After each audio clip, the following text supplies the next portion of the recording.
Un affilié du réseau Casino avait mis en demeure la tête de réseau de cesser la pratique du ciseau tarifaire qu'il avait pu constater sous peine de résiliation du contrat d'affiliation.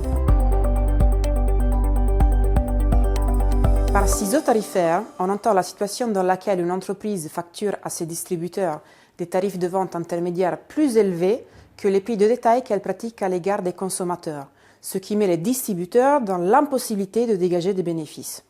En l'absence de cessation d'une telle pratique, l'affilié a résilié le contrat d'affiliation. Le tribunal de commerce de Lyon a jugé abusive la résiliation et ordonné la reprise des relations commerciales.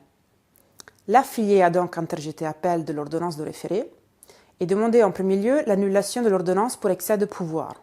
En effet, le juge des référés n'avait pas selon lui le pouvoir juridictionnel pour interpréter les clauses d'un contrat et son exécution, pour juger abusive la résiliation prononcée. La Cour d'appel rejette cette demande.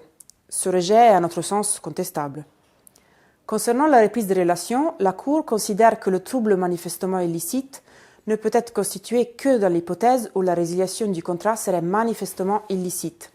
Or, au vu des circonstances de l'espèce, il ne ressort pas avec l'évidence requise en référé que la résiliation est manifestement intervenue en dehors des clauses contractuelles.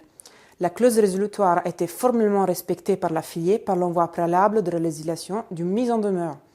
En outre, le constat d'huissier effectué par l'affilié est d'une nature à fonder la résiliation au vu de cette pratique prohibée.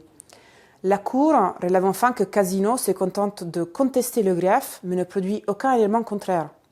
Dans ces conditions, la Cour d'appel considère que la résiliation unilatérale du contrat d'affiliation qui était opérée par l'affilié ne constitue pas un trouble manifestement illicite et infirme la décision du tribunal qui avait ordonné la reprise du contrat.